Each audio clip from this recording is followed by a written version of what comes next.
सुबह के करीब 10 बज रहे थे। ढाबे के चूल्हे सुलग चुके थे। लकड़ियों के जलने की आवाजें आ रही थीं। हरिया पूरी तन्मयता के साथ मिट्टी की हांडियों में मटन, सरसों का तेल और खड़े मसाले मिला रहा था। तभी संतलाल अपनी भारी कदकाठी के साथ मटकता हुआ आया और मटन की हांडी को देखने लगा।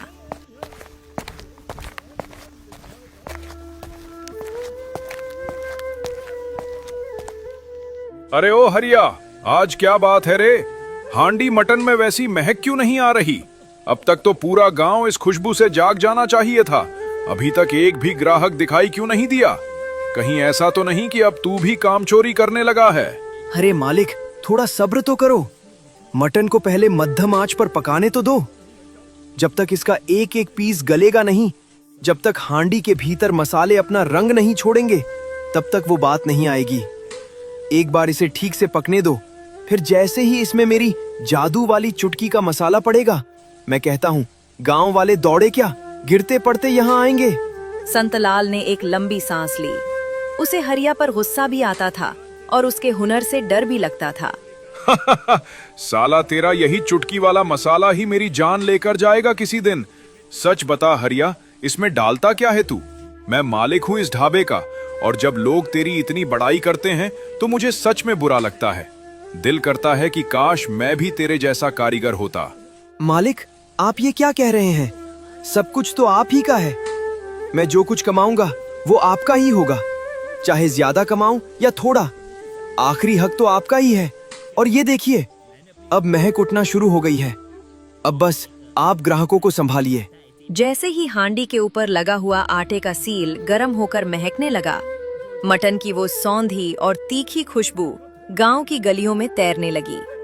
हवा के झोंकों के साथ ये खुशबू जब लोगों के घरों तक पहुंची तो मानो पूरा सोनपुर खिंचा चला आया। सबसे पहले रामू काका और बिपिन पहुंचे, जो हांडी मटन के सबसे बड़े मुरीद थे।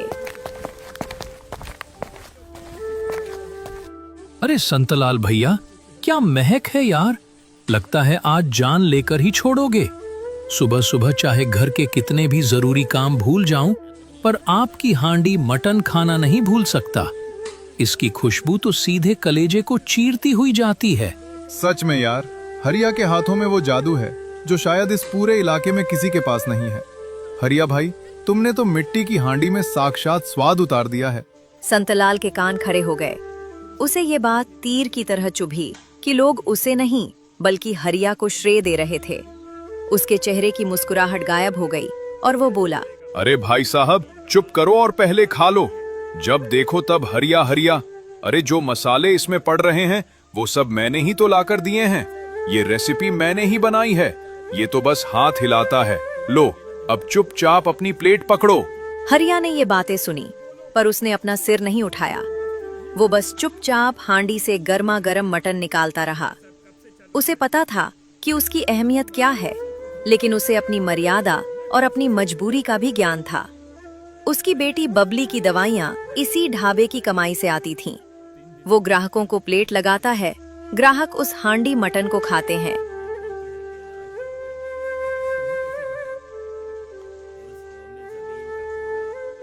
वाह हरिया, क्या बात है! हाँ हाँ ठीक है, पैसे लाओ और जाओ। स्वाद मसालों का है, इंसान का नहीं। धीरे धीरे शाम होने लगी। ग्राहकों की भीड़ दोगुनी हो गई और कुछ ही घंटों में उसका सारा हांडी मटन खत्म हो जाता है। कल समय पर आ जाना, और सुन, कल मसालों में मिर्च थोड़ी कम रखना। लोग शिकायत कर रहे थे। जी मालिक, जैसा आप कहें। वो ढाबा बंद कर घर जाने लगा। तभी रास्ते में हकीम से बबली की कुछ दवाएं लेकर घर गया।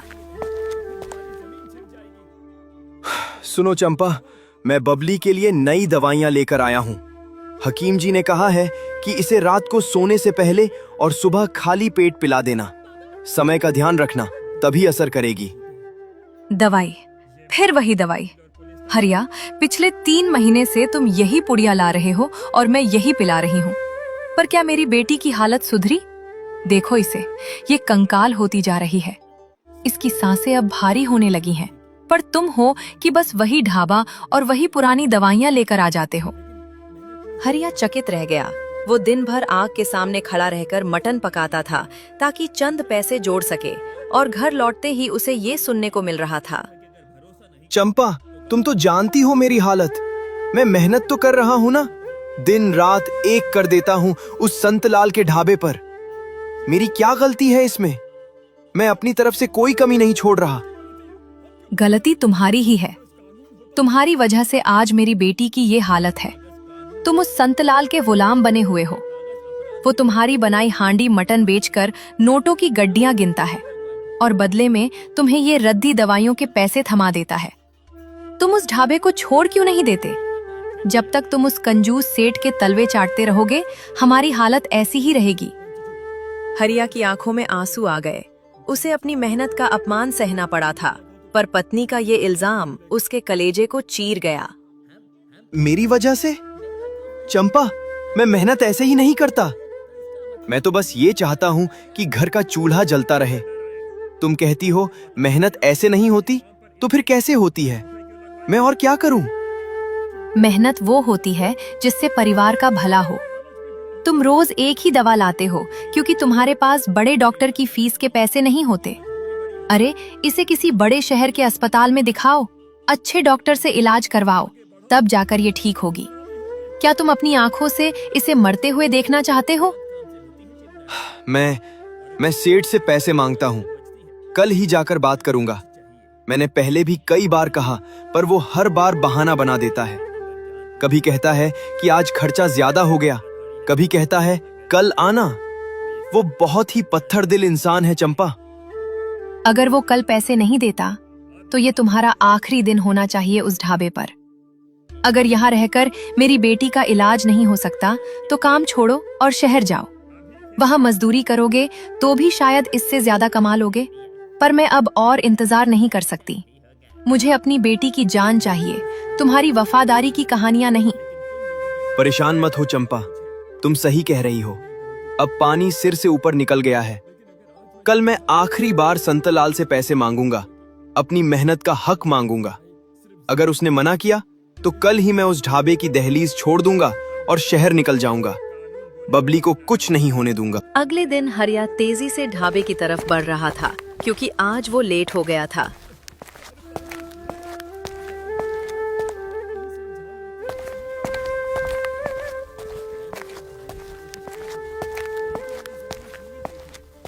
पर वहां पहुंचते ही साले नालायक, हरामखोर, तुझे क्या लगता है कि ये तेरे बाप का ढाबा है? जब मर्जी आएगी तब मुंह उठाए चला आएगा। इतना लेट?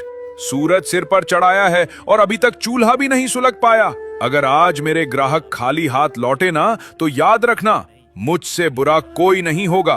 तेरी हड्डियां तोड़वा कर इसी हांडी में भर दूंगा। हरिया का सिर झुक गया। वो चाहता तो पलटकर अपनी मजबूरी बता सकता था, पर उसे पता था कि पत्थर के सामने रोने से पत्थर नहीं पिघलता। मालिक, वो आज आंख लग गई थी। असल में तबीयत भी कुछ ठीक नहीं लग रही है। शरीर में जान नहीं है। तबीयत? अरे तेरी तबीयत सही हो या तू मर जाए, मुझे उससे कोई मतलब नहीं है। जब पैसे लेता है तो हाथ बराबर चलना चाहिए। काम चोरी करने के बहाने मत ढूंढ। सुन, मैं अभी घर जा रहा हूँ। मेरे घर पर खास मेहमान आ रहे हैं। मैं शाम तक वापस लौटूंगा।